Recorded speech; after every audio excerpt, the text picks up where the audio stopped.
Hello everyone and welcome. My name is Michael Wilson and I'm the webinar producer for KardasLarson. Today's session is Hiring for Culture, Does the Shoe Fit?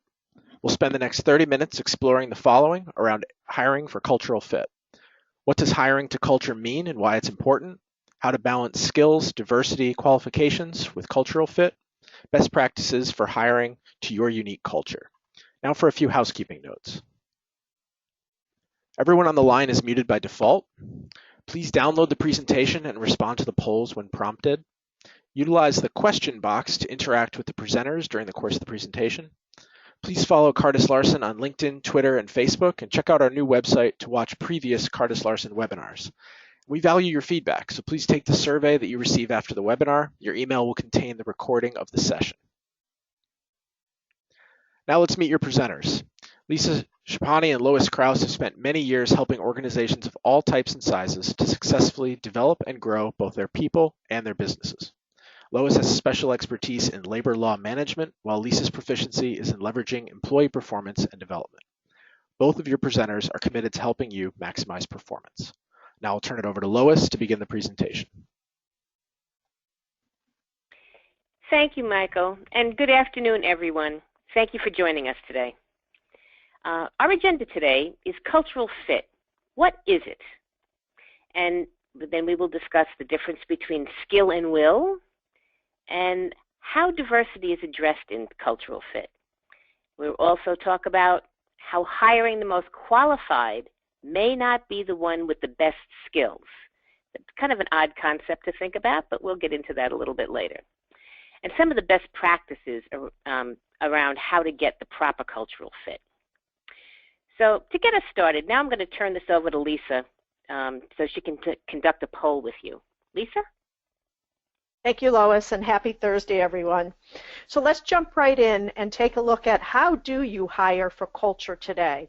So take a moment and let us know if, yes, your culture is well defined and you do hire to culture, or your hiring managers are more interested in skill rather than cultural fit, or if you're in the process of shaping your culture and your hiring practices.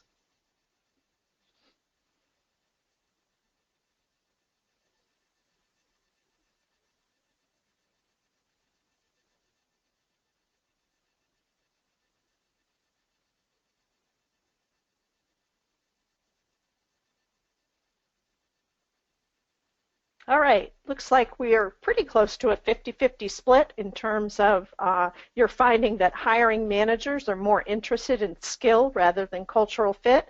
And Lois and I find this to be true in the work that we do. So this will be a great learning experience for you. And for those of you that are shaping your culture and your hiring practices, you'll have a little bit of an opportunity to learn really what is cultural fit and how does that come into the hiring practices. So Lois is going to talk to us a little bit about cultural fit. Thanks, Lisa. So what is cultural fit? Well, basically it's how the candidate will get along with others in their area, if they have the same values as the company's practiced values, and do they buy into the organization's vision? Now, many times people do not look at the vision as something that they would aspire to. And they also might have the same or not have the same work ethic as the basic culture for most of the people in the organization.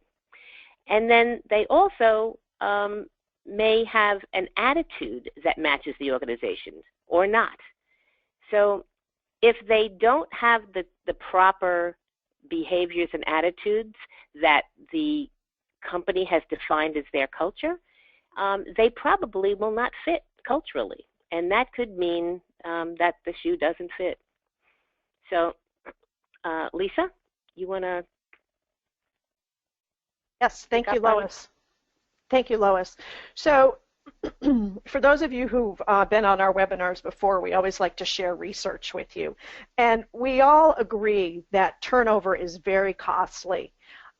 So really that's no surprise. What was really eye-opening to me, though, when I was looking at this research is that The poor fit of a senior executive could cost up to $40,000. Think for a minute about what your organization could do with an additional $40,000. And that truly, in my opinion, illustrates how important fit is. So for those of you whose managers, hiring managers, focus more on skill, this might be an eye-opening statistic for them. And I'm sure all of you have experienced an employee who's had some very solid skills, but haven't had that cultural fit. Perhaps their work ethic was not compatible with yours. You may be an organization that requires high flexibility where people might need to come in early or stay late, and that just wasn't important to a particular employee, even though they may have had really effective skills, and they may have decided to leave the organization. In terms of our millennials and our up-and-coming Gen Z, they're really looking heavily at fit and are willing to accept less starting pay to get that right fit for their particular values. And I'm quite sure that we've all experienced people who don't fit and their negative impact on morale. Certainly from the perspective of perhaps water cooler talk that may not be positive about the organization, that can affect folks' morale. If you have a culture that requires collaboration and someone prefers to do things on their own, makes their own decisions, doesn't reach back into the team to collaborate, that certainly can cause morale issues. So Lois is going to talk with you now about how skill and will work into the equation. Thanks, Lisa. Now, most believe that you can teach skills, and that is pretty true. And some believe you can teach attitudes and values, but we maintain that those cannot be taught. Often we look at resumes to see what the education is, what the candidate has done in the past, accomplishment at each organization they've worked with, and often we look to see how long they stayed in each place. We often blame the candidate for being a job hopper if they only stayed a short time in each place. Often, the reason someone has not been successful in many consecutive positions was because they were a poor cultural fit to begin with, and then jumped from position to position only looking for a good skills fit, and were hired because of that fit. Neither they or the hiring manager tried to find the proper cultural fit. We have found that if you know the organization's culture well, and you see candidates that have similar attitudes, values, and ethics, the fit is much better, and the candidate will ultimately be successful, which is a win-win for both the candidate and the organization. I've had the opportunity to be in a few organizations that were terrific fits for me from a cultural perspective. But then the overall organization was sold and new owners came along, and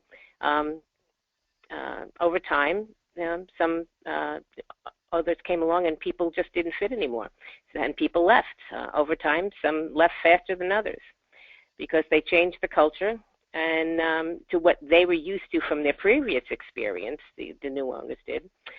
And they usually try to sell it as best business practices, but in reality, it is just a cultural change with new attitudes and values.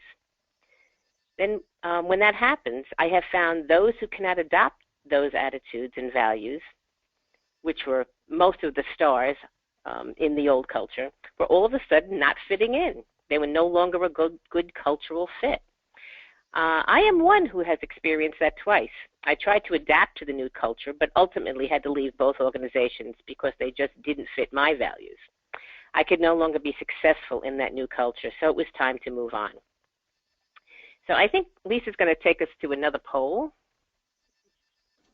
Yes, thank you, Lois. So as Lois and I have worked with organizations, there are organizations that tend to have some pretty similar cultural hallmarks. So for us to continue the conversation, let's take a moment, even if you haven't defined your culture, take a stab at what some of these values, some of them that relate to your culture and you could see being values in your culture. You can choose as many as you'd like.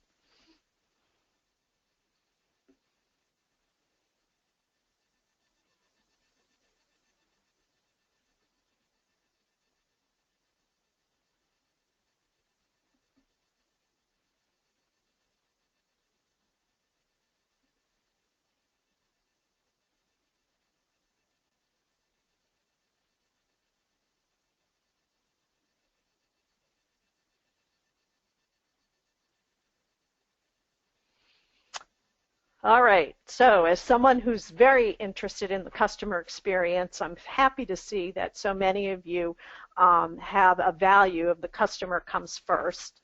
That's tremendous. As well as integrity, then collaboration, inclusion, and teamwork. So we're going to continue working with these 5 values as we move a little bit further into the presentation. And now we're going to move on to talking about diversity. So I'm confident that all of us are committed to a diverse workforce. And as we know, the benefits of a diverse workforce is that you have employees that contribute uniquely and also perhaps bring to light ideas and thought processes that maybe you had never thought of before in your organization. So you absolutely can still hire a diverse workforce that shares your cultural values. So if your values are integrity, teamwork, customer first, inclusion, and collaboration, as you're looking for candidates, you want to be able to assess how they fit in terms of your particular values. And you'll continue to be able to hire a diverse employee group and will be able to find common ground and contribute uniquely to your organization. So hiring for cultural fit very much complements hiring a diverse workforce. And Lois is going to talk to us now about how to hire the most qualified. So, what do you believe makes the candidate the most qualified? We believe that the candidate with the appropriate skills to begin the position will be best if they also share the same attitudes and values of the organization. Those are things that will make them engage and then become successful, which will allow them to move the organization forward as well. Did you ever hire someone in your organization that had the greatest credentials ever for the position just to find them fitting into the group like a brown shoe in a black tuxedo? We have seen it happen all the time, over and over again. Usually when the hiring manager doesn't listen to HR, or us, their consultants and recruiters, about the best fit. It is very hard for a stressed manager to pass on a candidate that looks great on paper when they need someone yesterday. But it only sets them back at least 6 months once they realize the fit was poor. And they need to separate from this candidate and begin all over again. So hiring the best, most qualified is the one with the best fit. Thank you, Lois. Now comes the time when we're going to talk about some best practices. So in our last poll, when we looked at integrity, teamwork, customer first, inclusion, and collaboration, those are really some very common cultural hallmarks and values out there. So what's key is that you need to identify your organization's values as well as your culture, because before you can even start determining if folks are a right fit, you need to know what that right fit is. It's interesting, Lois and I are working with a client right now, and we're going to be doing some leadership work with them, and we were talking about doing some cultural work. And as we learned more about the organization, they have a really nice code of ethics.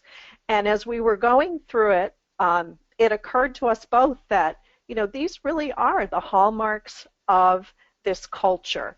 And so we don't really need to do a lot more digging in terms of what is the culture. What we need to do is we need to bring these code of ethics alive and work with the leaders in terms of how do we integrate these into the organization and how do we hire folks based on these hallmarks of the culture. So you may already have them and call them something else, but it's truly what is important in your culture and how people are expected to behave.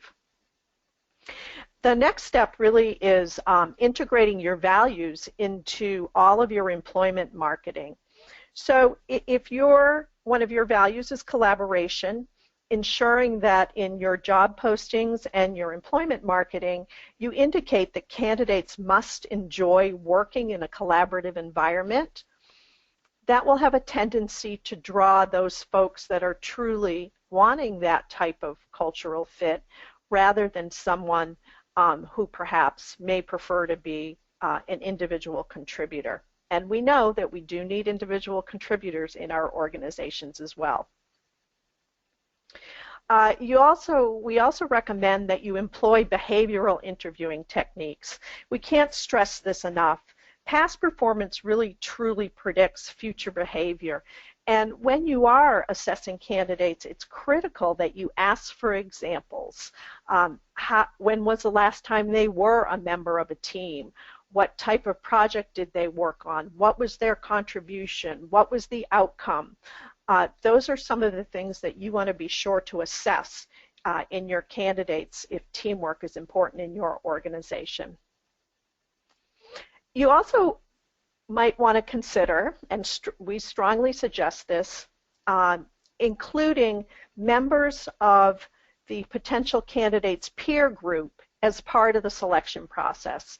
Now, these folks would not necessarily be evaluating skill, but they can really help you evaluate someone's fit in the organization, as well as can they see themselves working with this particular candidate.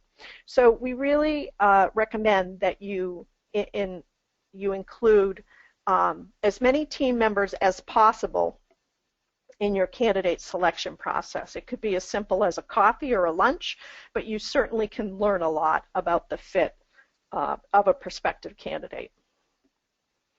And then finally, make assessing fit part of your reference checking. So all of you said that customer first is really important in your organization.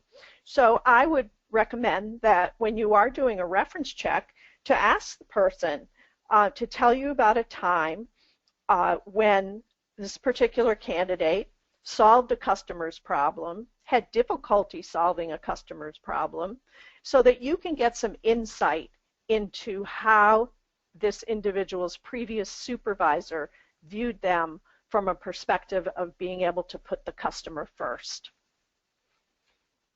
So these are our best practices. And I'd like to hear from you now, thinking about some of the things that we just talked about. For those of you that are employing behavioral interviewing techniques, take a moment, think about your culture, perhaps one of the cultural hallmarks that we talked about, the integrity, the teamwork, collaboration, customer first, and think about a behavioral question that you could ask a candidate, or if you have a favorite behavioral question that you currently ask, and share that with the rest of the group.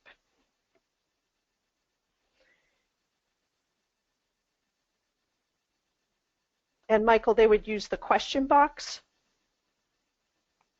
Correct. Just enter it into the question box and then we'll be able to see it.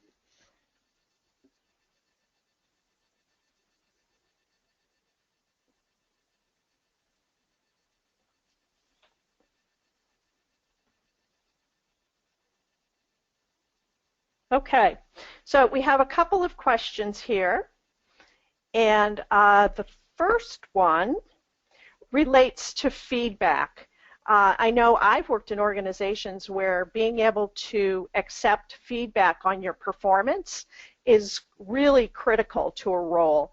So I would ensure that I ask candidates, how do you like to receive feedback around your performance?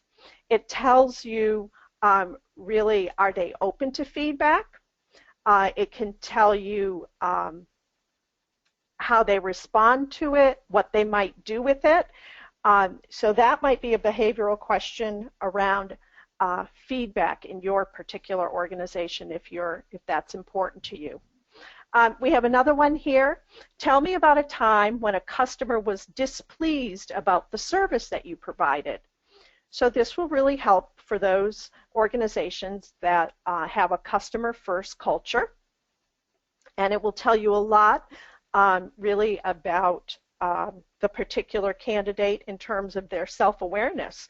You may have a candidate who said, oh, I've never had a customer who's been upset with my service. We all have those moments when we disappoint someone. We don't wake up in the morning intending to do that, but it can happen. Another question here is around flexibility. Tell me about a time you were asked to go on a business trip 2 days before you needed to leave. Clearly, if you're being asked to go on an overnight trip a couple days before you really need to leave, the expectation in this particular culture is that you are flexible and you're going to do what you need to do for the business. So those are just a few examples, thank you for sharing, around behavioral interviewing questions that can get at cultural fit.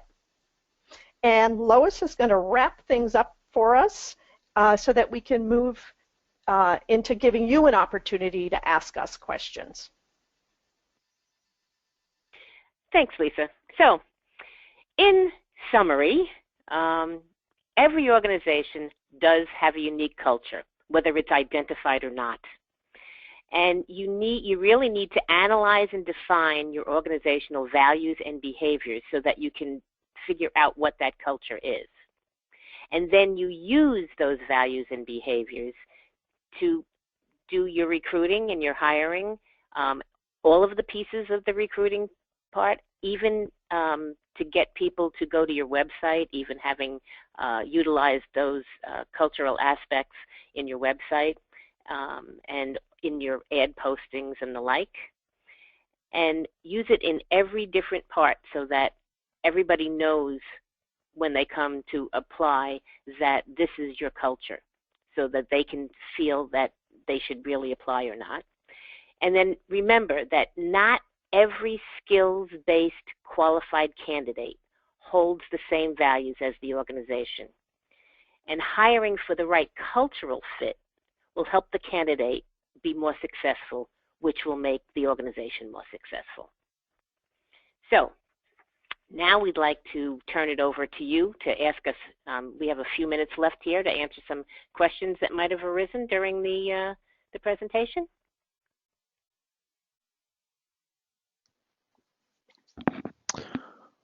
Well, all right. The first question is for Lois. It says, you mentioned you shouldn't blame people for job hopping. What if the hiring manager doesn't want to see anyone that had a lot of jobs in a short period of time? That is a very difficult situation to deal with, and it happens all the time. Most hiring managers say that, but you as the recruiter and the keeper of the culture needs to explain to a hiring manager that, in fact, the person may not be a job hopper because they can't hold a job or because they don't have the proper skills. It may be because they were hired in the wrong culture, and that's why they didn't succeed. And that we do things differently, and we look for culture when we hire people. So we need to explain it to them and explain why you need to do that, and just say, give them a chance. We can apply our hiring, our behavioral interview questions, and we can apply that, and we can see if they're going to fit. If they, if they look good on paper and they have moved along, you really need, as the recruiter, to explain that to the hiring manager. Okay, Lisa, one for you. How do you handle a manager who insists that cultural fit doesn't matter? Excellent question, and I'm sure there are many of those managers out there. So my first thought would be really to show this person that it does matter, perhaps within his own um, particular scope of responsibility. There have been candidates that have been hired and not succeeded because they did not fit into the culture.